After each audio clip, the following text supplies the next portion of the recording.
For today, I have the pleasure and honor to present Dr. Yotam Ophir, who earned his PhD at the University of Pennsylvania in 2018.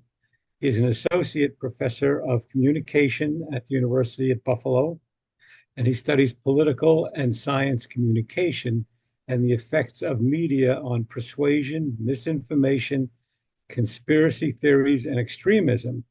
His work has been published in journals such as the Proceedings of the National Academy of Sciences, the American Journal of Public Health, Journal of Communication, and Communication Methods and Measures. His book, Misinformation in Society, will be out in the fall of this year.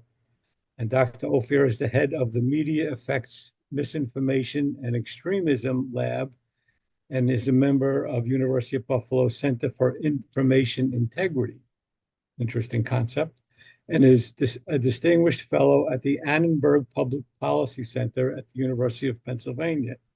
In 2023, he received the Exceptional Scholar Young Investigator Award from the University of Buffalo. With that, I present Dr. Yotam Ophir. Thank you, Fred. Can you hear me? Yes. All right. Thank you, everyone, for being here to discuss those dire topics. And I'm glad that you opened up the meeting with some good news because I have nothing for you in that department. So my title for this presentation is going to be Misinformation in Society. Yes, it's very broad. 5 lessons I've learned from studying thousands of years of misinformation. And as you said, I have, again, 5 lessons from thousands of years of misinformation. But that title is by itself a bit misleading because I need much, much more time to give you all the lessons or what I think are the most important points from that, which is why I wrote a book that's going to come up pretty soon, I think in the spring or early summer of 25.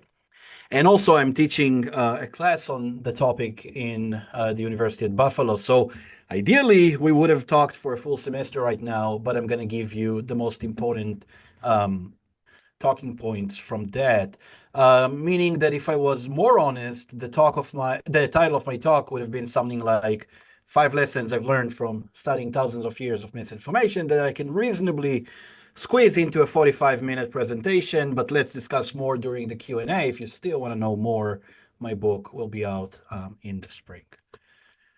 To kind of get us into business, I want to take you back to those awful, dreadful days of the epidemic, and the epidemic caught us unprepared. Sickness and death were everywhere, but it was most apparent in poor neighborhoods, among the disadvantaged. The disease was viciously unequal in its impact. When the scale and the scope of the disease became clear, people reacted with surprise and then anxiety and eventually horror. There was a lot of uncertainty, which means that people were looking for information that will help them understand the disease better, the risks and things that they can do to ameliorate and mitigate those threats. The authorities themselves were quite shocked and surprised by the level of suspicion towards the medical establishment, toward the scientists who were working diligently to fight the epidemic, and were kind of shocked to learn of the public distrust in experts and officials. This was a fertile ground for conspiracy theories, and indeed many flourished throughout the epidemic. Some argued that the disease was created and spread on purpose, maybe by the elites who try to control us or decrease the overpopulation. Some have argued that the disease was the result of a new technology that kind of went out of control. Others actually believe that the disease did not exist at all, that it was all a fake, that somebody was fabricating sickness and death numbers to make it seem worse than it actually is. This, of course, opened the door to a lot of quackery and snake oil solutions that were promoted by those who wanted to make financial, sometimes political gain out of the crisis.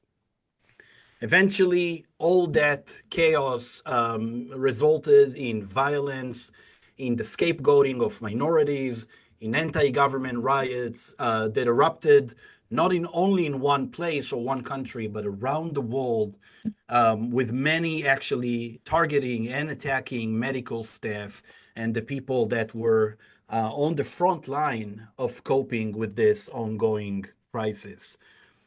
Sadly enough, long after the scientists managed to understand what caused the disease and how we could best cope with it, people continued to rely on misinformation and continue to spread false ideas about the disease. Now, I'm obviously talking about the cholera outbreak of 1854, as you realize by now. And if you thought there for a moment that I took you back to those early days of COVID-19, that's because there were a lot of similarities between past epidemics and the one we experienced recently. Having said that, not everything was the same. To begin with, the biggest challenge for humanity during outbreaks like cholera was that we just didn't understand the disease. We didn't know what caused it.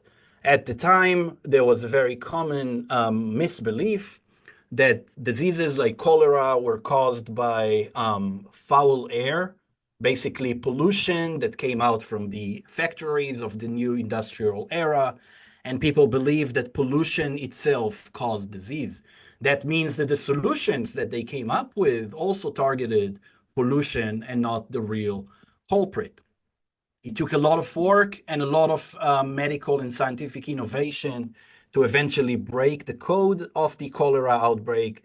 And eventually, Jon Snow, top scientist at the time, not the guy from Game of Thrones, if you're watching that show, managed to map the cases in London. And by doing that, he could prove, I'm not going to go into the details, but he could prove in a pretty impressive way that people sometimes lived in the same areas, sometimes same streets, sometimes even the same building, but did not have the same level of infection. From that, he could deduce that the problem was not the air, it was something else. And long story short, eventually Jon Snow managed to realize the problem was in the water, and people who got their water from the same pump, specifically a very central one on Broad Street, those were the people who got sick. That was a massive victory for science. And Jon Snow himself celebrated his achievement, saying, "The time will arrive when great outbreaks will be things of the past. And it is the knowledge of the way in which disease propagated which will cause them to disappear." So there was a moment there in time when we thought that if we just have more information, if we can just better understand the world, we will be able to avoid, even prevent catastrophes like cholera. This sentiment kind of continued into the 20th century. In 1967, the US Surgeon General told us that it was time to close the book on infectious diseases because we knew so much. We had the information, finally. Obviously, as the AIDS epidemic, and then the Ebola epidemic, and then Zika and H1N1, and I can go on forever with names and acronyms. All of these showed us that misinformation is still here, epidemics are still here. In fact, it seems that just knowing more, learning more, understanding the world through scientific research is not enough to get people to trust experts, to follow and comply with instructions, and to avoid further damage. So by arguing that COVID-19 was not completely new phenomenon, I'm not claiming that nothing has changed, because things have changed quite dramatically over the years and not necessarily for better. When COVID-19 erupted in 2020, People no longer relied on rumors that they mostly got from their neighbors or friends. The information was accessible and available for everyone to consume instantaneously. We had every bit of information at the tips of our fingers, and all of us could reach it through internet browsers or by asking a ChatGPT to kind of, I don't know, well, that's a little before ChatGPT, asking some smart agent online for the answers. Information spread fast. It spread wide. It moved around quickly on social media, on Twitter, on Facebook. It was sometimes created by technology. We now have AI generated content. I'll get to it in a moment. And most importantly, like never before, the information around the epidemic got politicized. Especially in America, the disease very quickly became a matter of left versus right. Again, a point I will get back to very soon. So that brings me to my first lesson. I promised you five. The first one, nothing is new, and yet somehow nothing is the same either.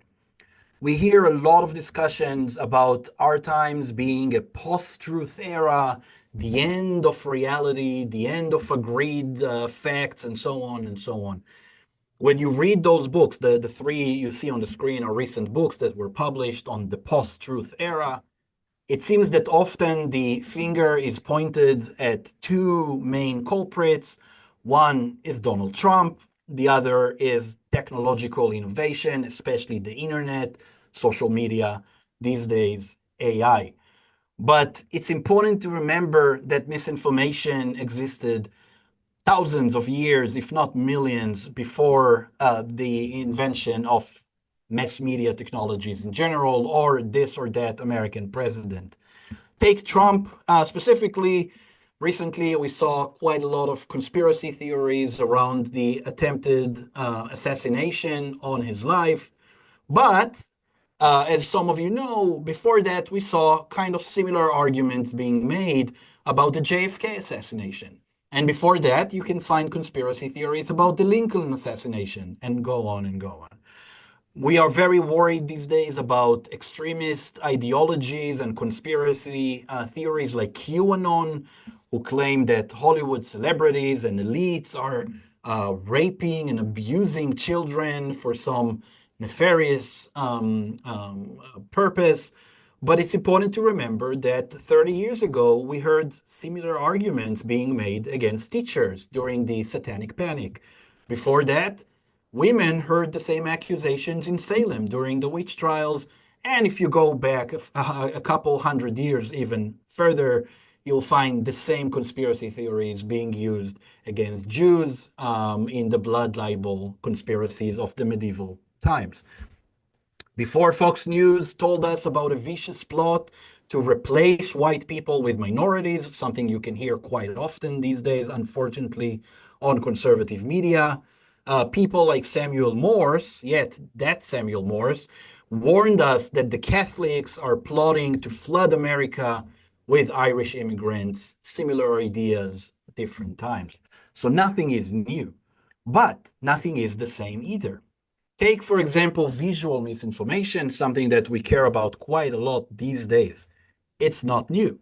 Go back about 100 years and you can find Soviet Union, Russia manipulating images to basically rewrite history, to change the facts.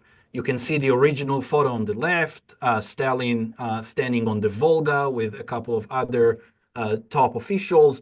But one of them kind of went on Stalin's bedside, and as you can see on the right image, he just disappeared. When we advanced our abilities to fabricate visuals, we moved from just doing it manually to computers. Then we had Photoshop-based misinformation. One example here that maybe people may remember is the Time magazine at the day made the skin darker on an image of O.J. Simpson to make him look more dangerous somehow, in a racist kind of logic, I guess.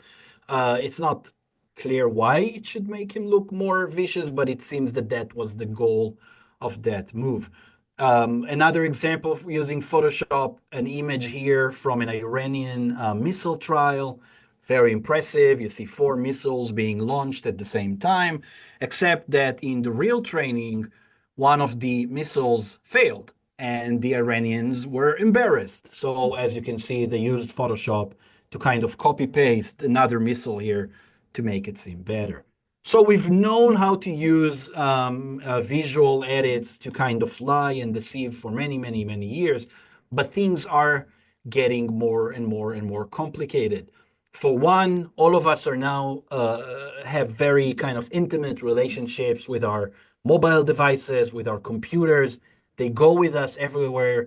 People collect a lot of information about us from them, and that means that they can tailor misinformation to us. Misinformation they believe will work not in general, but specifically for people like us.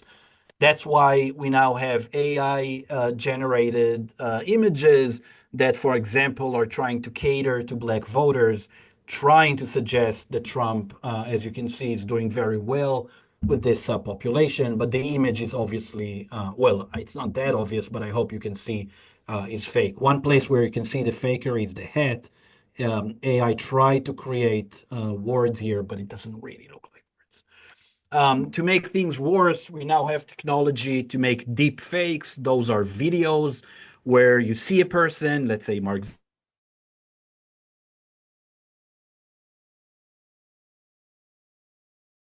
If you're asking yourself, was the recent Mark Zuckerberg video a fake? No, that was unfortunately just him and his new ideas. Anyway, what's different about AI is that it's so damn hard to identify. Look at the images on the screen. I often ask my students what's common to all these people, and they have no idea.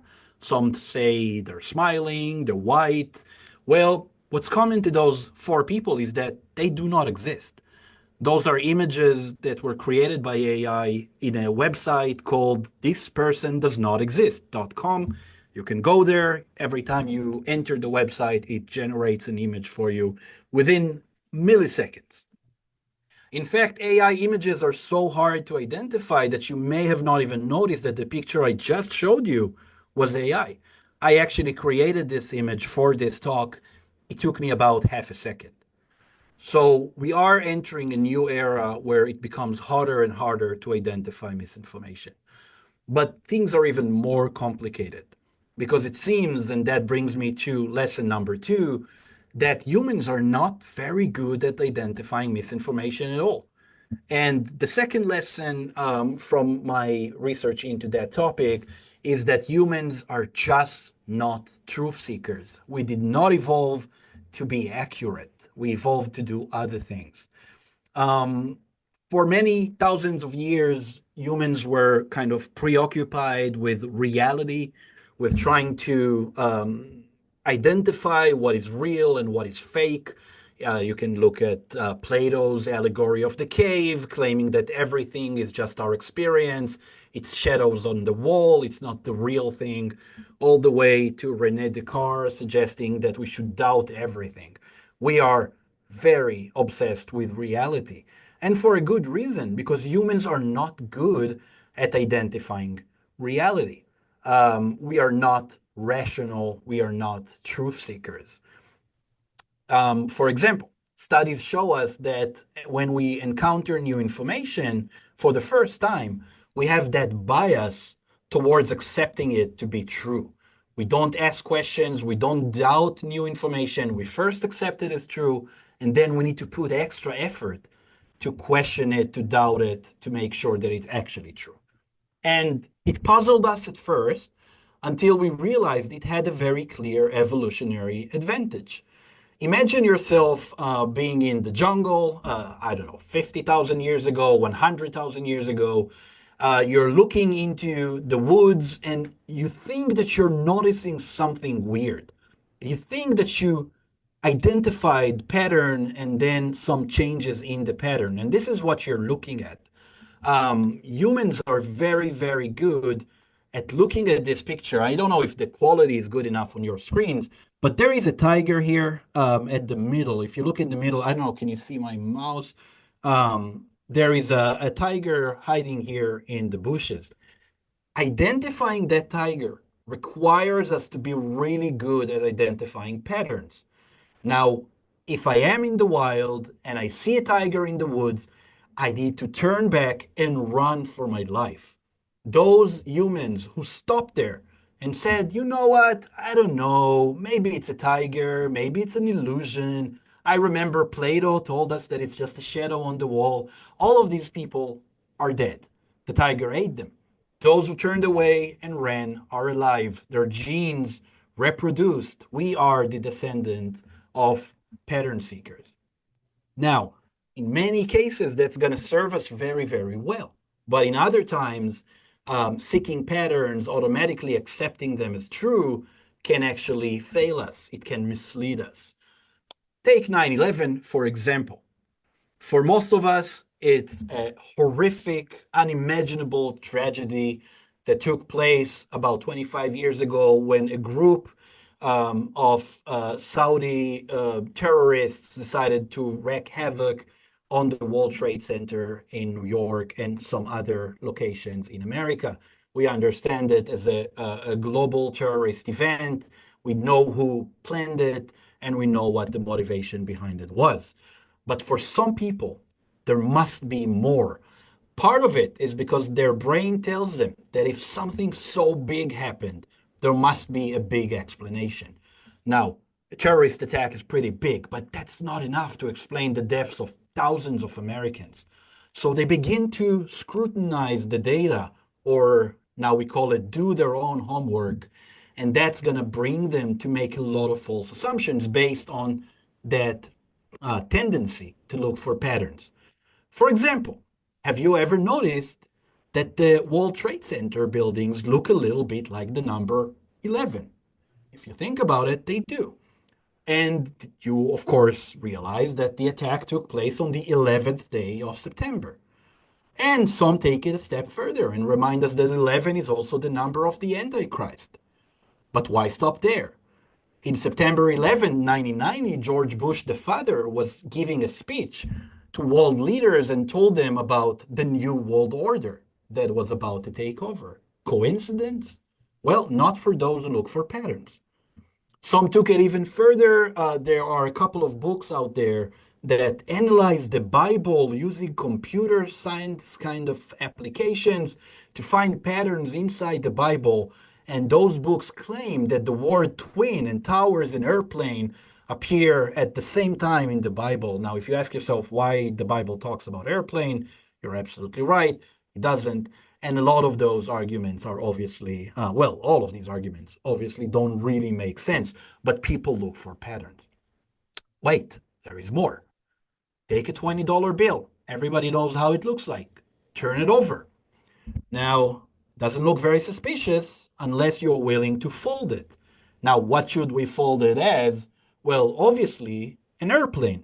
So take the bill, follow my instructions here to create an airplane out of the $20 bill, and what do you get? You get something that looks very much like the Twin Towers on fire. That can't be a coincidence. Turn it over, and you have something that looks like the Pentagon on fire. The Pentagon was also targeted on September 11th. For some people, that is proof that something bigger is happening here. Somebody in the Treasury Department was so obsessed with that inner knowledge about the attacks that he implemented those secret messages for people to identify and decipher together on Reddit or Twitter or whatever that might be. If somebody from the Treasury Department was able to do that, it shows us how deep the conspiracy against America goes, at least that the argument of the pattern seekers sound like. Now, the problem is you can find patterns in a lot of things. Take, for example, correlation. If you correlate phenomena in the wild, you realize that you can find tons of patterns by chance alone. For example, the divorce rate in the state of Maine is almost perfectly correlated with per capita consumption of margarine. Now, margarine is not very healthy for you, as we now know, but it doesn't cause people to get divorced. Having said that, if you're looking for patterns, you're gonna find one here. The number of letters in the winning word of the National Spelling Bee is perfectly correlated, almost perfectly, with the number of people killed in a year by venomous spiders. I mean, weird? Yes. But does it mean that the number of spiders causing changes in words or words cause changes in spiders? Oh, obviously no. Now, not all examples are that silly. You can look at the rate of autism identified in kids over the years, let's say from 1978 to the 90s, 1960 to the 90s, and kind of correlated with the MMR vaccine, the triple vaccine for measles, mumps, and rubella.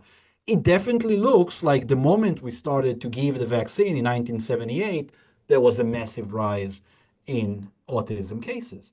This is a correlation, not causation. The changes are not the result of the vaccine, they are the result of changes in the way we diagnose and identify autism these days. We just got that much better at identifying cases. People who used to be called all kind of other names and labels, we now understand that they are on the autistic spectrum.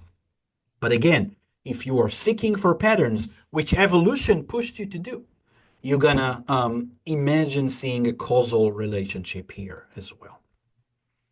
So evolution prioritized us to believe what we're seeing, especially if it's something scary like a lion or a tiger or something like that. And people who believed their eyes survived longer, meaning that their genes were able to reproduce. But that's not the whole story. Evolution also prioritized compliance with others. Imagine, for example, that your tribe, you are, again, 50,000 years back there, you see that tiger in the bushes, but your tribe has a story that claims that the tiger is the animal of the gods. And whatever the gods want to do, they do it through tigers. Now you see that tiger and you know that you should turn away and run, but your brain tells you, well, in our tribe, we believe that tigers are godly. So I have to approach the tiger. Even if I don't believe that it's godly, I have to do it. If I don't do it, my tribe is going to abandon me. They're going to shun me away. If you are shunned away from your tribe, you're done. Your genes are done. You won't procreate. Your genes will not reproduce. Your story, your gene story is over. So from an evolutionary point of view, doing something that you didn't believe in, like assuming that a tiger is actually God, made sense more than turning your back on your group and kind of following the truth or trying to be accurate. So, in addition to our tendency to look for patterns, we also look at our peers. We want to know what other people, especially people like us, believe in, and we want to believe the same things. It makes us feel good, it rewards our brain, and so on. I'm sure the next talk from the neuroscientist will also touch on that point. We have a lot of identities that we can borrow from, but one that it is extremely strong and getting stronger over the years is our political affiliation. We want to think like others in our political camp. We want to do what others on our side are doing, which brings me to the third lesson, which is misinformation is becoming more and more political. I already kind of suggested it before when I told you that the cholera outbreak was not as politicized as COVID. And as a side note here, that is very important to acknowledge, misinformation is currently asymmetrical. It doesn't mean that it's going to stay this way, but the problem is currently much, much, much bigger on the conservative side of the political map, on the right. It may change in the future. It may have been different before. This is where we are from empirical point of view. To demonstrate the politicization of misinformation, I want to use science. Because science is not about opinions, right? Science is about facts. Take climate change. There is a scientific consensus among about 97% of scientists studying the topic that the world is warming up and it's our fault. It's humans who cause those drastic changes. And in fact, until recently, both parties seem to agree on that. There was a bipartisan agreement. If you go back to 1988, that's not so long ago, right? You see George H.W. Bush, the father, saying that global warming must be fought, that it can be done, and that we must do it. It was not a matter of Republicans or Democrats, although, to be fair, Ronald Reagan before him began to sow the seeds of doubt. But let's focus on the positive here. By the 80s, the parties could still agree that there is a need to fight global warming. So where did all the misinformation on the right come from? Well, it seems that while climate science is very solid and there is a consensus among scientists, people who are prioritizing political ideologies, especially conservatives on the right, saw climate science as a threat to their core beliefs and values. Specifically, the idea that if you just let people to make their own decisions without over regulating them, without telling them how to think or what to do, people will eventually do the right thing because that's how the market works.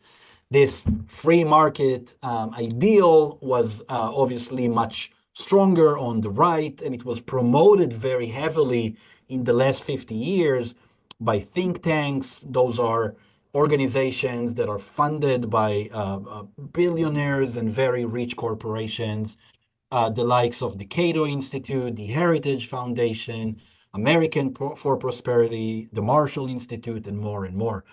Those institutions tried for decades to doubt and question the science of anything from tobacco harms to the ozone layer to climate change more recently. They poured billions of dollars into counter research, basically trying to create their own science that's going to show us that unregulated industries are not dangerous. And when the science they produced could not falsify the scientific consensus, they poured even more money into public relations programs that tried to question and cast doubt on the scientific community itself. It's not just think tanks, it's also Republicans. People like James Inhofe here in the picture bringing a snowball into the Capitol floor to kind of prove to us that it's snowing outside. If it's snowing outside, it must not be hot. If it's not hot, climate change or global warming must be a hoax. That's not how climate works. I hope you understand it. But again, Republicans, especially those who got funded by these organizations, pushed those false narratives pretty heavily. Not just politicians, the conservative media was on it as well. Here is Fox News, again, standing outside in the snow to show us that the world is not warming up, because of course that's how it works. Or even promoting conspiracy theories. Here is Glenn Beck. He kind of disappeared, but now he's making a comeback.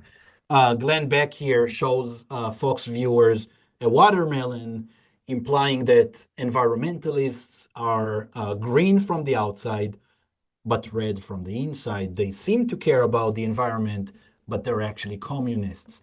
Again, these messages made an impact over time. We get to the point where in 2024, we have more and more and more Republican senators and congressmen denying the science of climate change. It spills over into the population itself. What the elites are signaling is having an effect on the citizens. And you can see that many, many, many Republicans believe that climate change is not a priority, maybe even just a hoax, or maybe is real but is not caused by humans, which again, all three goes against the scientific consensus.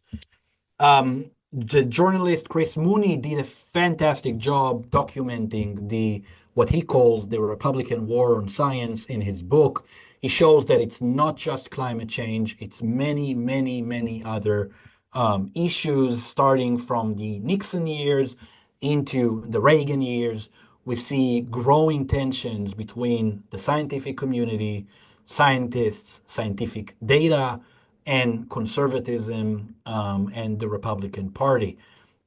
In fact, things became so bad over time that in the 21st century, we received a president who was anti science, as the title here of this article argues. And I know who you're thinking of, but it's not him. That's George W. Bush, who in the early 2000s waged war on everything from climate science to embryo cell research and many, many, many more issues. So things are getting worse as we're getting closer to our time. By 2015, we have a Republican debate, quite crowded field here, a lot of candidates, yet only one out of the 15 running for president from the Republican Party in 2015 is willing to accept the theory of evolution, not even climate change, evolution. Even that guy, Jeb Bush, is kind of being hesitant about it. What's worse, resistance to science is now becoming part of our political identity. It's happening on both the left and the right. One way that I love showing it is those yard signs that you can see everywhere in recent years. On the left, you have a sign that liberals like to put out. In this house, we believe that Black Lives Matter, women's rights are human rights, no human is illegal, science is real, love is love. That's the LGBTQ perspective, kindness is everything. So even liberals are signaling something very dangerous here, that believing that science is real is part of the democratic or liberal package. If you believe that Black Lives Matter, if you believe in women's rights, you should believe science. But one is about scientific facts, the other one is more about values and morality, but the two are being mingled together. And you have the other version of that sign in other backyards saying, in this house, we believe that Biden stole the elections, Hillary belongs in prison, Jeffrey Epstein didn't kill himself, climate change is a hoax, here is science, Q and all lives matter. All those ideas are now merging into those mega identities of what it means in the 21st century to be a Republican and what it means to be a Democrat. Or you can call it conservatives and liberals, because these days are now almost perfectly correlating with your votes. The leaders are not helping either. I don't think that Biden did the right thing by claiming in his campaign signs that we choose science over fiction, implying that science is a democratic kind of thing. And of course, Trump did his share during COVID to say that the science of COVID was false, that the people who promote cautious behavior, like Dr. Fauci, are basically fabricating the data or exaggerating it. And the result was that in COVID-19, we had a politicized outbreak. Misinformation was asymmetrical, and the behaviors that resulted from it were asymmetrical. You see here a very, very concerning graph showing you that for each state, the more votes for Trump in 2020, the more vaccine hesitancy and eventually refusal to get vaccinated. It's not just COVID. Take something like the flu vaccine. Before COVID, I'm talking about 2019, there was no difference between Republicans and Democrats on getting the flu vaccine. After 2020, we now have 20% difference between Republicans and Democrats. Republicans do not trust scientists anymore, and it spills over into a lot of behaviors. It's not just about science. There is very strong evidence from recent years, many studies that I will be willing to share with you if you want, that show consistently that the problem of misinformation right now is much worse on the right than on the left. Again, I'll get to it in a second. It doesn't have to stay like this, but that's where we are right now. There are asymmetries, that bring conservatives to be much more likely to see and share misinformation than liberals these days.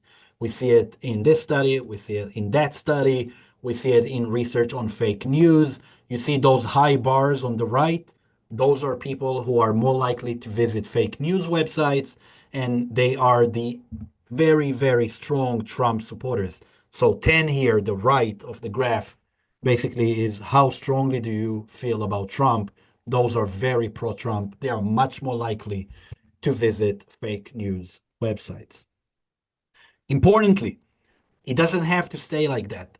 Studies show us that it's not that liberals are magically protected from misinformation or avoid conspiracies at all costs. In fact, studies show us that if you kind of look at different conspiracies, some that focus on Republicans, some that focus on Democrats, conservatives and liberals are as likely to believe those conspiracies.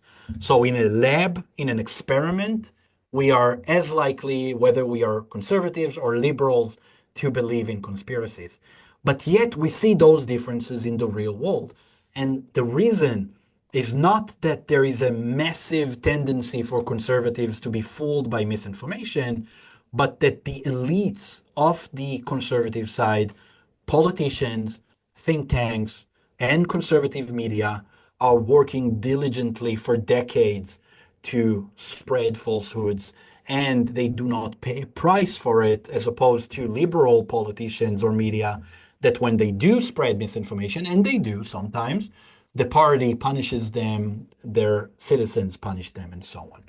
Obviously, today and let's see, 8 days from now, misinformation will probably make its way back to the very top of the Republican ticket, since Donald Trump is a super spreader, if you want, of misinformation. Studies show us that nobody spread as much falsehood as he did in his time in office.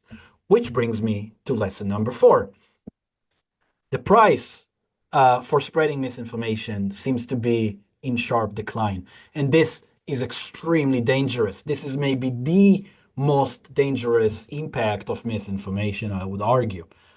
Going back to our friend George W. Bush, the father, some of you may remember that when he ran for office for the first time, he promised Republicans, he told them to read his lips, no new taxes. When Bush realized that he actually had to raise taxes, he was kicked out of the ticket and he did not get to run again in against Bush eventually. The party turned on him. They punished him for lying or for spreading falsehood about his tax plans. Back in the day, and until very recently, politicians who lied to us paid a price.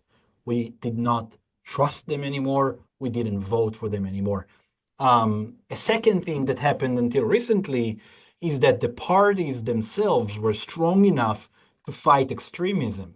A lot of misinformation, I'll show you in a second, comes from extremists and the fringe of society, but the parties were capable of kicking those people out.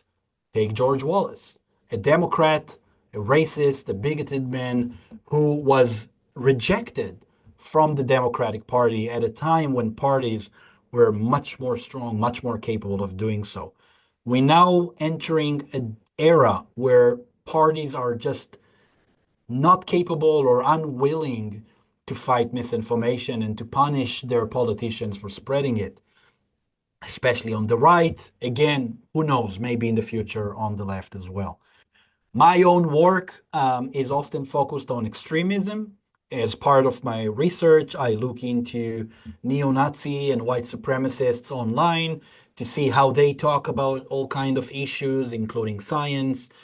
And one of the things that I've noticed in my work that they have been obsessing over again and again was this idea that America was changing demographically. Now, that by itself is not misinformation. America is changing and America is becoming less and less white over time. But the conspiracy theories on places like Stormfront, think of Stormfront as a neo-Nazi Twitter or neo-Nazi Reddit, more accurately. The ideas on these platforms, as we found in our studies, is that the changes in our demography are not just natural changes, but a vicious, nefarious plot by a cabal of globalists who try to ruin America on purpose.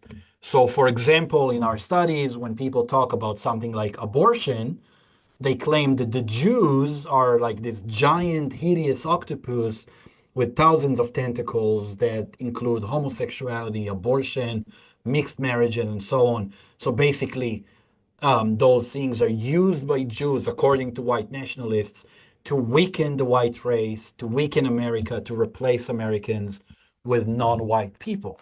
Now, those awful conspiracy theories are extremely dangerous, and we paid the price for them again and again in the mass shooting at the synagogue at Pittsburgh, at the awful mass shooting here in my backyard in Buffalo a couple of years ago, and of course, during the January 6th insurrection, where the great replacement conspiracy theory could be felt everywhere. But the problem is, those ideas are no longer on the fringe of society. They're making their ways into mainstream discourse. A lot of it comes from the media. Take Fox News with its obsession over demographic changes, or something like Breitbart or Newsmax, and so on and so on. Take conservative writers and media personalities like Ann Coulter, who wrote a full book about the topic, and take influential media personalities like Tucker Carlson, who claims that the Democrats' agenda, look at the bottom here, relies on demographic change, meaning that it's not just that America is changing, somebody on the left is doing it on purpose to hurt you, the American people. They do not pay a price for that. Well, interestingly, Tucker Carlson was kicked out of Fox News, but he's doing pretty well now on X. But also politicians. You see here a sponsored ad from Twitter by Eliza Stefanik. As you can see, it said paid by the Elise for Congress. And the argument is again that Joe Biden is intentionally flooding the country with non-white people to hurt America, to change the America we know and love, and to gain power and stay in power over time. Again, in the past, if you would say something extreme like that, you will be punished. These days, there seems to be no price to be paid at all, which explains why a person like Marjorie Taylor Greene, a congresswoman from Georgia, is able to spread endless amounts of conspiracy theories about the Great Replacement, about gender, trans people, about COVID, about QAnon, and even about the wildfires, not these wildfires, the previous ones, being caused by apparently a Jewish space laser. But despite all the madness of these conspiracies spread by the congresswoman, she was reelected, and pretty easily at that. Which brings me, of course, to Donald Trump. I did pretty well talking about misinformation for about 40 minutes until now without talking too much about Trump. But Trump had been identified in research as a source of a lot of misinformation. And he seems to be aware of it and he seems not to care, which is, I think, the most important thing to know about him. Trump said in 2016 that he could stand in the middle of Fifth Avenue and shoot somebody and he wouldn't lose any voters. And I think that he knew what he was talking about, despite spreading endless amounts of misinformation. In fact, the Washington Post claims that he spread about 30,000 falsehoods in his 4 years in office. You can do the math. That's a lot. And it got worse over time. Despite that, people still trust him. He won the elections, he won the popular vote, he won the electoral college, and beyond that, polls and studies show us that Republicans trust Trump. They actually trust him more than the CDC when it comes to COVID. They trust him more than friends and family members, and they trust him more on elections, despite January 6th, than they trust official election results. Trump is paying no price for his misinformation, as will be evident when he begins his second term in 8 days. And people around the world are paying attention. from Marie Le Pen to Viktor Orban in Hungary or Netanyahu in Israel.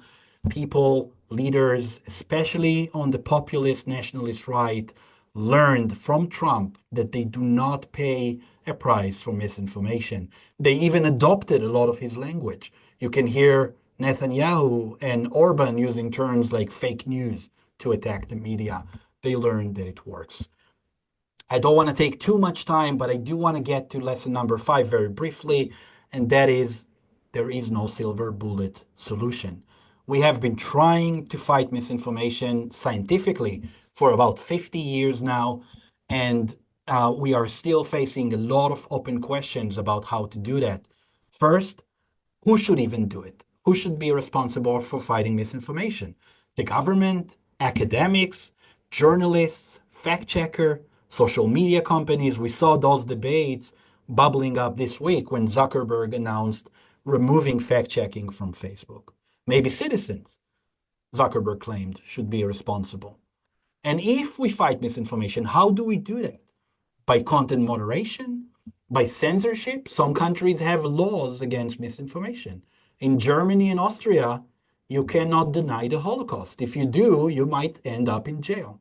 In America, obviously, we are in a very different place with the First Amendment and so on. How do we fight misinformation? Do we remove people from Facebook if they are lying? Do we put like labels on it and so on and so on? Problem is, our studies show that just correcting misinformation doesn't help. In fact, just simply telling somebody that what they believe in is wrong can backfire and make things even worse. We tried a lot of solutions. I tried solutions in my work, maybe to use narratives like personal stories, emotions, value-based messaging. Some people in Europe work very hard on what they call inoculation, basically preparing people ahead of time to misinformation. None of these solutions seems to work perfectly, and it's not clear how to implement it in the real world. In my view, if we really want to fight misinformation, we're going to need big changes. And when I say big changes, I mean systemic changes. We need to understand that misinformation flourishes when our democratic institutions collapse. So we need to find ways to bolster democracy. Think about, for example, maybe limiting the unholy marriage between money and political power. Citizens United comes to mind. Restoring the authority of political parties so we could reject extremists like we did in the days of George Wallace. In the area of journalism, we need to invest money in public media so it will be an alternative to the commercial media and its need to prioritize engagement above anything else. Easier said than done. When it comes to legislation, maybe we should ask ourselves if something like Section 230 that gives immunity to social media companies from liability still works for us. How about antitrust moves? Maybe it's not great that a person like Zuckerberg owns Facebook and Instagram and WhatsApp and Meta AI and Meta VR and go on and Threads. So maybe antitrust is needed. And of course, education. Not teaching people more facts, not having 500 more hours of science classes, but teaching people literacy tools so they understand how media works, how the internet works, how social media work. People don't understand social media. Ask your friends how Zuckerberg makes his money, because Facebook is free, right? And people don't know how to explain it. Those are the tools that we need to give our kids. Again, easier said than done. So, to conclude, I don't have a simple solution. I told you at the first moment of my talk that I don't have a lot of good news today, but we are making a little bit of progress. We are getting better at understanding misinformation. We do some small steps towards the right direction. And I always love to end my talks with an optimistic statement, but not too optimistic, by the poet and singer Leonard Cohen, who said, "There is a crack in everything, and that's how the light comes in." So we need to continue to search for that crack. We need to continue to fight darkness because we have no other choice. Thank you.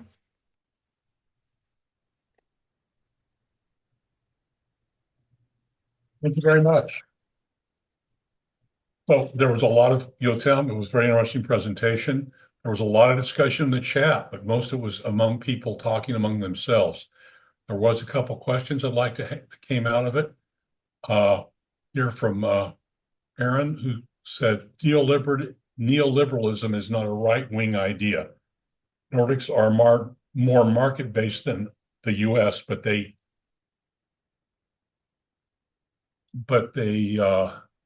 a pro-human based approach, have a pro-human based approach to global warming and emissions. Isn't it correlation to try to tie them together? I actually absolutely love this comment because again, it brings me back to my last point about our institutions not doing what they're supposed to be doing.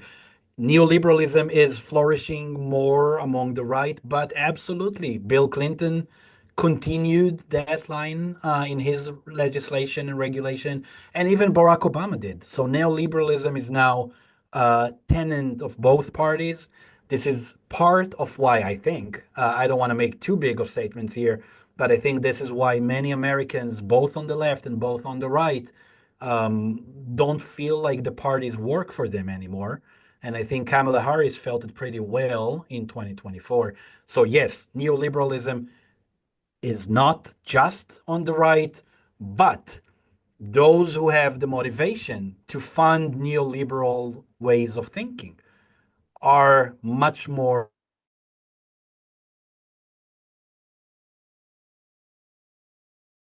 think tanks I showed you before have much stronger ties with Republican candidates than Democrats. Again, there is an asymmetry here, but I absolutely agree that not Obama and not Clinton did enough in their time to push back against neoliberalism. Okay, thank you. Anybody in the room have a question for our speaker? Can you come up to the microphone? Yeah, this way is fine. And then state your name so we can ask the question. Do I face anyway? It doesn't matter. Doesn't matter. Okay. Hi, Professor. Thank you very much for your talk to us. Benjamin Wang. I'm a member here at CDHS. So you brought up a really good point towards the end of your talk, which is how truth and how that's important for our institution of democracy. You brought up a number of statistics earlier, and do you do any work with another professor from Boston, Lee McIntyre? Sorry, he recently wrote a book called "On Disinformation: How to Fight for Truth and Protect Democracy." For me, at least in my opinion, I think that if we value democracy, we need to protect it by being truthful, speaking the truth. That's the core principle of democracy, in my opinion. So I just wanted to get your thoughts on that, and also, if you do any work with Professor McIntyre. Thank you. I do not collaborate with him, but I know his work and I have his books somewhere behind me. Some of us focus more on finding solutions, and I do too. So in my upcoming book, there is a big chunk of pages dedicated to what can be done. But the problem is, again, that none of the approaches suggested so far seem to work. A lot of our attempts to correct misinformation with debunking messages, so basically explaining to people that they are wrong, giving them the facts, even using narratives or emotions, don't seem to work that well. Misinformation has a very persistent effect, even in the face of correction. I will be happy to write a book. I will send an email to Professor McIntyre. The moment I have a solution, we can write a book about how we finally solve the problem. I don't think we are there just yet. So as much as I'm in favor of staying optimistic, I don't feel ready to write a book about how to solve it. I am ready to state the problem and trying to understand where it comes from and suggest some ideas, modest ideas, towards moving forward. I'm not sure I've read the specific book you mentioned, but I'll definitely keep an eye open. Hey, we had a comment here in the chat from Mike Miller that he just wrote that book. And he put it in the chat earlier. The name of the book is, if I can get to it, Reversing Misinformation, How to Help Your Friends, Family, and Community.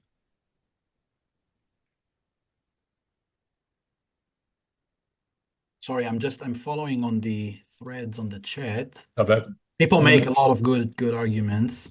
yeah, there was a lot of discussion, very not specific questions. Can I respond to something that Aaron said? Because Go right ahead. very, very interesting. Aaron, if you're here.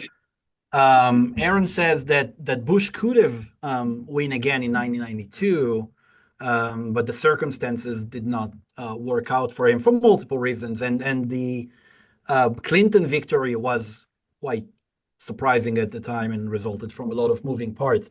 But I think the most important thing about Bush is that at the time there was a myth, a narrative, according to which he lost the elections because he said that he will not increase taxes. Now, you may argue that that's not the case.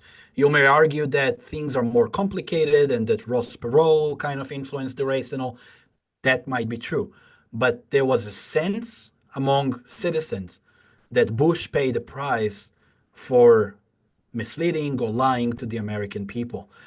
Whether or not this was true matters, in my opinion, less than whether or not people thought it to be true.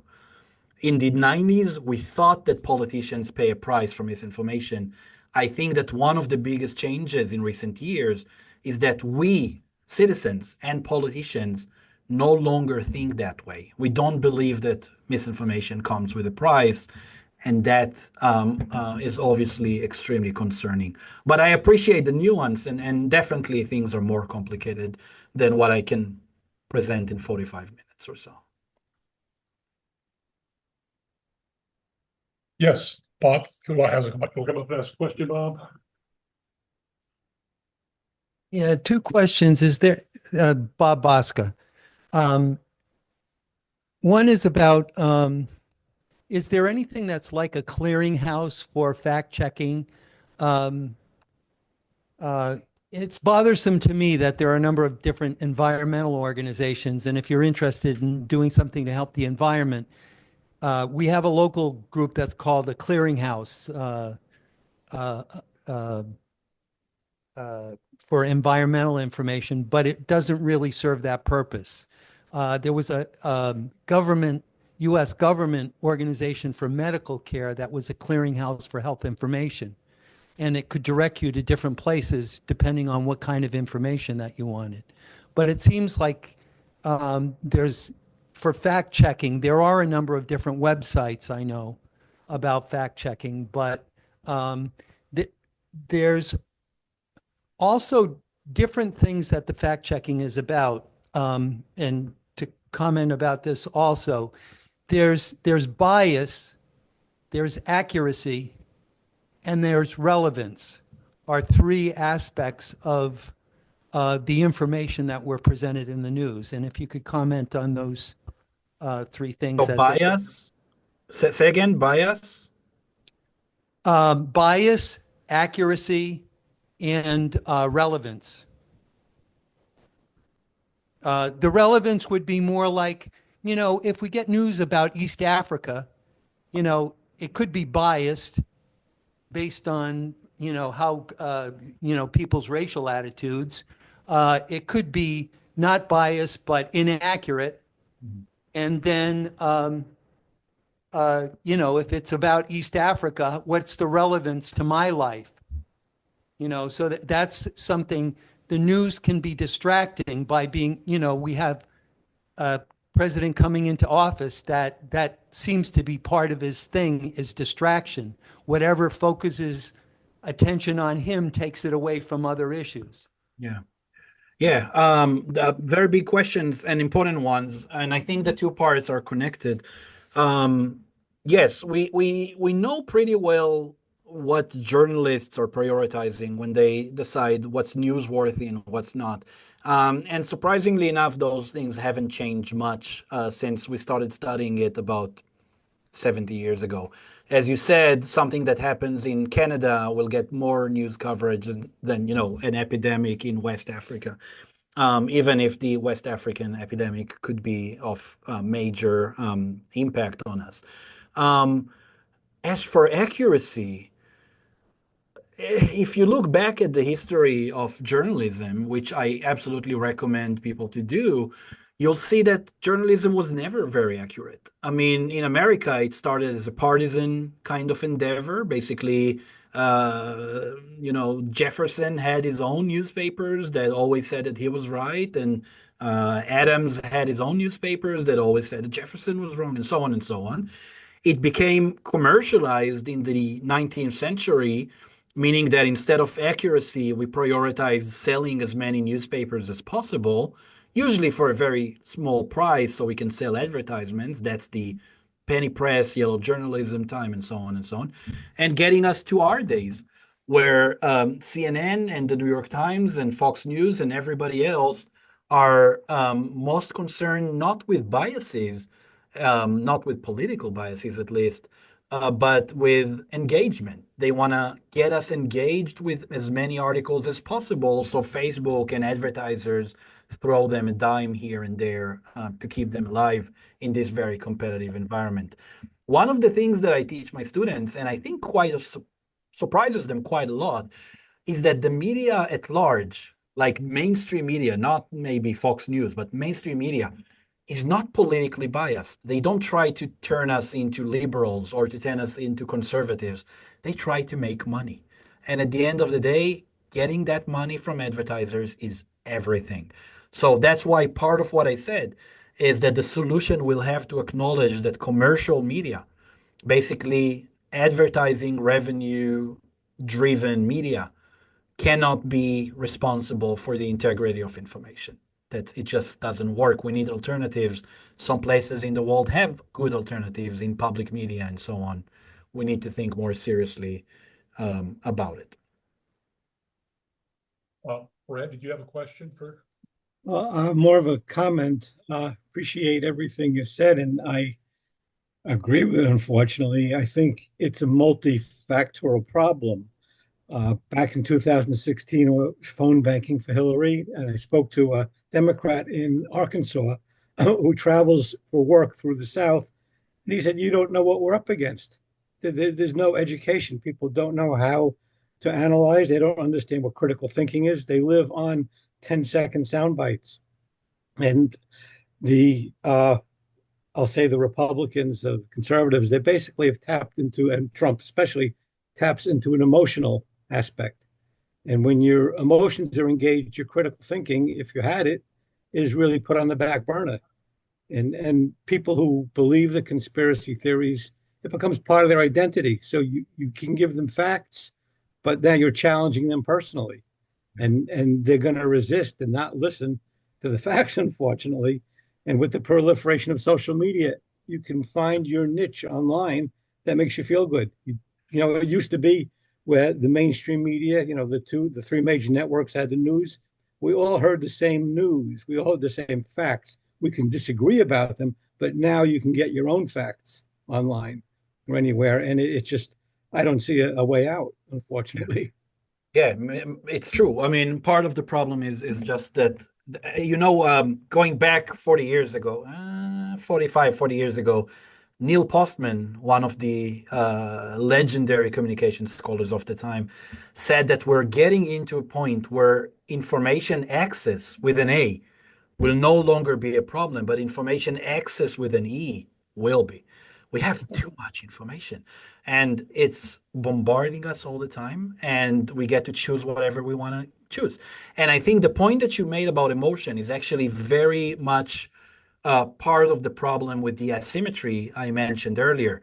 8 years ago, Newt Gingrich, who we could have dedicated a whole, presentation here to, was interviewed. I think it was on NBC or CNN, and during the RNC, and he said that people in America feel, and I'm emphasizing the word feel, that crime is going up, especially in big cities. Crime is going up. And the host told them, wait a second, crime is not going up. Crime is actually going down. I mean, statistically, crime is going down.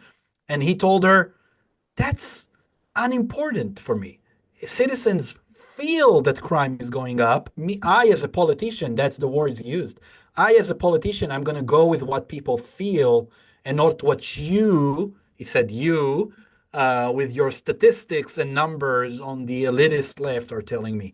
And again, this is part of the asymmetry that conservative leaders told their side for many, many years that their feelings are more valid than the facts.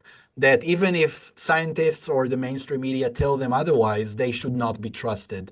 They should trust themselves, they should trust their instincts, they should do their own research, and obviously they should trust those on Fox News and Republican Party. Yeah, we are fighting feelings, and that's very, very hard. I first became aware of it when Reagan was debating Dukakis. Dukakis came up with facts, and Reagan said, "Well, there you go again," and laughed at him. Yeah. And Dukakis basically got hit by those Right. very emotional ads where they claim that he's doing the revolving door kind of method of letting criminals to the street, which, by the way, those ads from against Dukakis was the reason fact-checking began in America. So the first fact-checkers were created in response to the Dukakis happened. So again, nothing is new, and yet somehow nothing is exactly the same either. Yeah, thank you.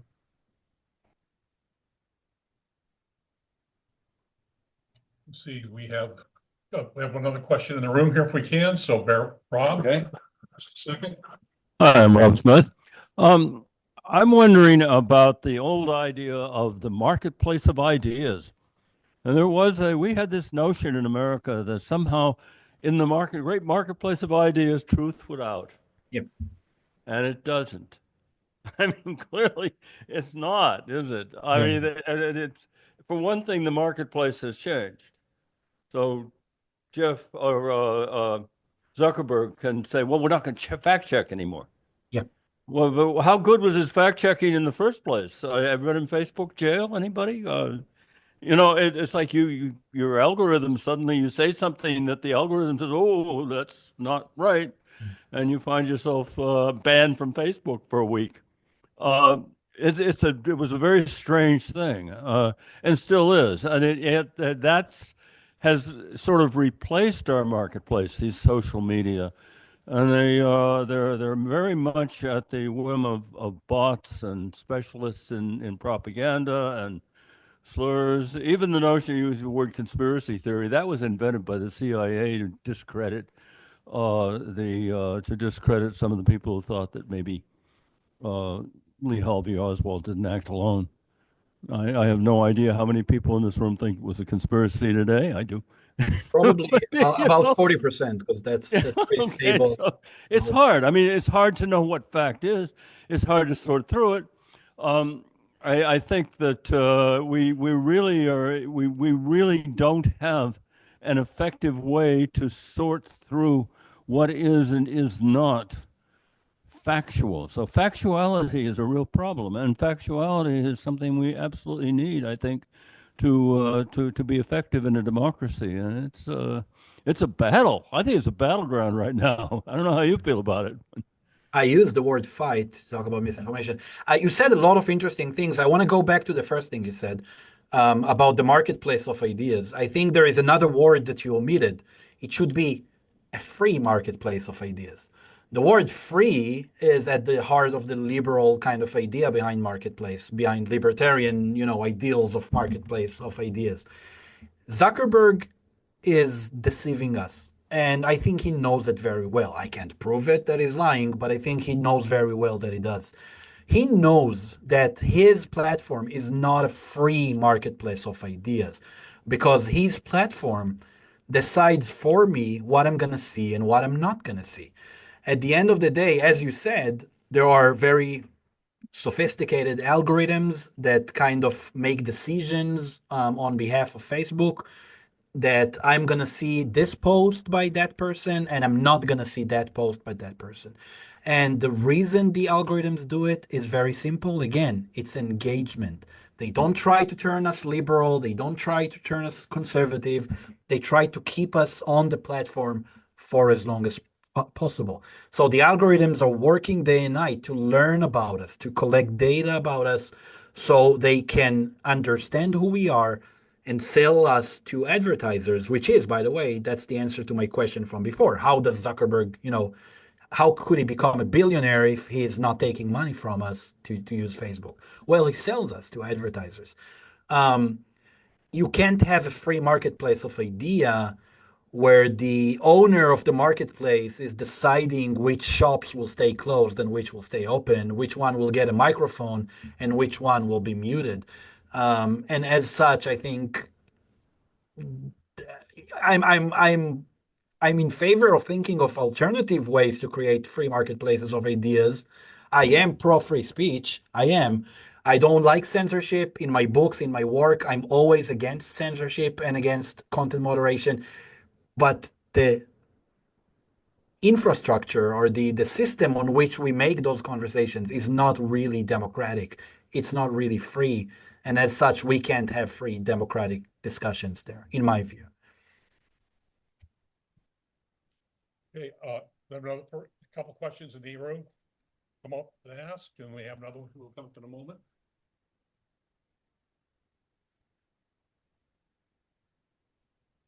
Hi, I'm Harry Ramani, and thank you so much for a great presentation. I always wanted to move to Buffalo. It's a great place, So the British writer Jonathan Swift once said, "You cannot change a person's opinion by reason if it was not arrived at by reason." So if it's a cultural thing or a tribal thing, it can't just be changed, And in the great song, The Boxer, Simon and Garfunkel says, "For a man hears what he wants to hear and disregards the rest." So it's that way too, And when the internet came, Chris Hedges, he said that when the internet came, Chris Hedges is a social commentator I follow sometimes, and he said that we thought that now we're going to be open to all ideas, and our minds are going to become more liberal and broadened and widened. And he said exactly the opposite happened. He said we constructed, and this is, he coined this phrase, impregnable silos around ourselves. And we could not budge from that, because we sought out people or chat groups or ideas which correlated, which corresponded to our existing points of view. We did not want new points of view. So ultimately, my question is this: are we doomed? Yes. With the increase of technology and ability to inflict harm and weaponry, and with the mindset of Neolithic man, have we become monkeys with machine guns? So that's what my question is. Thank you for such an enlightening question. Yeah, a lot to unpack here. I mean, first of all, Jonathan Swift should have known the impact of emotions. He told us that, in one of the first fake news ever, maybe, he told us that people are eating kids to kind of fight the Irish famine, right? So he is no stranger to using emotional manipulation. But what else was there? Simon and Garfunkel. I mean, squander their resistance for promises and mumbles and whatnot. Last point. Are we doomed? I don't think so. I mean, maybe, but humanity has the strength and flexibility to kind of, rise up from the ashes time and time again. We faced crises before. We faced misinformation crisis before. We never found ourselves in a media environment and a technological environment like the one we have here now. But I am slightly, I think, an optimist, and I think we will figure it out. I mean, it might get worse before it gets better. And we feel it very strongly these days. But I don't know. We'll see. I mean, we'll see. It will have to acknowledge that there is a problem. We'll have to acknowledge that something needs to be done to stop it. And yeah, I don't know. We'll see. We've Okay. been here before. I mean, it's not like the Black Death was much better than COVID in many ways, right? And we survived to tell about it. But there are some very big challenges indeed. Hello. Hello, Professor. My name is Mariana Ashlug. It's my first time here. I have two questions for you. I apologize. I have an undergrad degree in communications and anthropology. So I'm wondering what river or what way you have taken with your academia to get to the position you are, because I am also interested in communications to a further degree, or cultural anthropology to a further degree. Separate from that inquiry, my main point is the purposes of mis and disinformation to cause reactive reaction instead of proactive action? And is that a misinterpretation on us who are quote unquote awakened or awokened? Is that a misinterpretation of those who have come before us and their actions to misinformation? Or is there something that we need to reevaluate in terms of how we combat this? Can you use a specific example, maybe? So, What you mean by that? yeah, so usually what I see in the media is that in terms of like CNN, even Fox News and things like this of this nature, if, for example, if Donald Trump says X, Y, and Z, we all jump and react to it, or even placate to the idea that he's somehow going to buy Greenland as if it's serious. Though I genuinely do not know. I personally think it's a distraction. So I interpret that as a reactive reaction to what he's saying, instead of a proactive approach would be to, first of all, examine the bigger picture and combat him with facts, or combat the situation with facts, instead of what the norm seems to be is just, oh, this is just something else that Donald Trump has said today, and this is on the marquee of events that we have planned out. Yeah. Yeah. Well, the first question you asked is actually pretty simple. You asked how you can do more about misinformation and learn more. So the previous person who asked the question said he wants to come to Buffalo. Basically, you two can, I don't know, share a ride here and come to my department. And we have a PhD program. I'll be happy to teach you as much as I can about the topic. It's going to be fun. The weather is actually pretty good, and the Bills, I think, are winning. So Last I checked, they were ahead. yeah, I know. I have it at the corner of my eye. You have to. That's illegal not to follow the Bills here in Buffalo. 7-13. The second question, yeah, Trump, part of what makes him such a potent vessel for misinformation is that he really understands our media environment and our political system, and he knows how to draw that attention to himself. In his first campaign, he did it with those outlandish claims about Mexicans being rapists, and promises to do things that he couldn't do, and so on, to build a wall, and Mexico will pay for it. Later on, he increased the volume to a level that just created, as you said, a distraction. And we know that, at least in part, it was a strategy, not just a coincidence. So Steve Bannon, who for long times was one of his strongest confidants of Trump, said that the strategy of Trump's White House was, excuse my language, but it's his language, was to flood the zone with shit. And by flooding the zone with shit, he meant we are throwing so much information and disinformation at the media that they can't keep following us. They can't keep holding us accountable because they are just flooded. So Bannon said it, he claims that was the strategy of the Trump White House. True. Unfortunately, the mass media are incapable of ignoring Trump because Trump brings money. And every time they try to move away from Trump, they pay the price for it. You know, media organizations these days have monitors in their newsrooms that show them instantaneously how audiences react to what they do. So back in the day, in the 60s, in the 70s, you will have to wait for somebody to call the newsroom, right? To know how the public feels about what you just said, or maybe wait weeks for letters to arrive to the editorial room. Now it's immediate. You say something on the air, and you immediately see those bars move. More viewers, less viewers, angry reactions, happy reactions, so on and so on.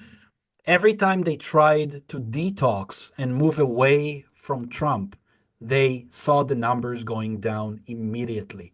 The public enjoys Trump. Even those who don't like Trump enjoy following him, enjoy getting angry at him. They want to keep up with him. He says he want to take Greenland. Even if it's not true, you have to admit that it's interesting and it's scary. So you want to follow, right? Which brings me back to my point. We need an alternative to commercialized media. We need media sources that are not addicted to clicks and likes and shares and eyeballs and advertising money. We tried this system for about 100, no more, 150 years now. It doesn't work. It doesn't produce high quality journalism. Thank you, Reagan, for disabling the fairness doctrine. And Bill Clinton. And Bill Clinton for allowing in 1996 for media owners to buy each other out and create those mega corporations that we have now. So I think that goes back to the neoliberalism question from before. Democrats did their share too. We have another question from the room. Yeah, I'm not sure much of a question, maybe a little bit. I'm Paula. This is my first time here as well. Thank you for your talk and your research. And so when I was looking at the MRR vaccine and what was it, autism, that MMR, yes. it was so that was California and UK, I think was on there. And it kind of looked to me as if it was a trend that was already existing before the MRR. It was on the trajectory before that even came onto the screen. So, and then I was thinking, like, when do people learn how to do research or how to read research? And I was kind of thinking back to my school, my kids' school, and I happened to learn that in college because I was doing a field that required research. So you learned how to read the results. But maybe if we taught things like that to kids younger in school that may never go to college, I mean, it seems like it's something all kids should be learning. When you see, oh, this, the results of this test show that if so many people got this result from whatever, well, there's a lot you need to know context around that. You can't just say, oh, this study showed this, but how is it done? And like, our kids even taught that in school? I don't think, because now it's so much more important, whereas we would have to go to the encyclopedias before when I was in school and look at the hopefully factual data that was in those encyclopedias. Now it's so much misinformation that they have to read through. This is much more important now for children to understand when they're looking for information. Are they taught that in school? Does anyone know? Well, not enough and not early enough. I think for most people, they learn the difference between causality and correlation in college when they take a statistics class, Yeah. right? Which is But why so many people, don't go to which is why many college. people still believe that storks bring us babies. That also has an interesting story behind it. Encyclopedias. I had encyclopedia at home. I remember when I did a research project for school, I had to open, the value on whatever and read it. Those were not perfect, by the way, and there are Yeah. quite a lot of studies that show a lot of biases and whatnot in encyclopedias too. I mean, I'm sure if you look at like the section for, I don't know, Christopher Columbus in an old encyclopedia, Right. you're going to find some inaccuracies, let's call it this way. Hmm. But yes, things are becoming more chaotic. There are many more ways to get information these days instantaneously. And as somebody said earlier, you can find the information that you want, and it's becoming harder and harder to identify deception, which is why we need literacy. We need education, as you said. Now, easier said than done, because who's going to decide on our educational curriculum? I mean, politicians, right? To a large degree. One of the warning signs that I'm kind of raising in my book is the false promise of education. Take Florida, for example. Recently, we visited Florida, and in one of the days, we traveled in Sarasota area, and passed by the New College. New College is a small liberal arts school in Florida that was recently, the only word I can use here was like demolished by the Republican governor of Florida, who interfered with the board of directors, replaced a lot of people with his political allies, and basically took a liberal arts school and turned it into a conservative think tank of sort. So if DeSantis can do it in Florida, why can't others do it in other states? And if now we have a Republican trifecta, basically Congress, Senate, and the presidency are Republican, they are the ones in charge of our education. So I absolutely agree with you that teaching kids is the right way to go, but I'm also worried about who gets to decide what our kids are going to learn and how it can be weaponized and politicized as well. If you go and read about New College in Florida, you'll see why it's a warning sign for how education can turn on us. Having said that, I don't have better solutions yet, so I'm with you. We need to consider doing it in school as early as possible. Thank you. So I don't see any more questions in the room. I don't see any. There was a comment here in the chat from Sherry that she's not out about education. She's not optimistic about teaching critical thinking. We are currently banning books for crying out loud. Well, they always did. There is a fantastic book called Dangerous Ideas that follows the history of censorship. We always censored information. It could have been the Catholic Church, or it could have been a king, or nowadays it's those who are worried about culture wars or whatever. But we always try to censor information, which means that people were always afraid of dangerous ideas, including facts. And I don't know. It sounds pessimistic. It's also optimistic. I mean, we try to censor information for thousands of years, and here we are still, talking freely on this Zoom. So, Yes, we are, and we hope we can continue to do it more. I want to thank you for your time today, Yotam. It's been very entertaining, very interesting. I wish you had a good silver bullet, but we all need to look for it ourselves. yep, absolutely. Thank you so much for having me. Thank you.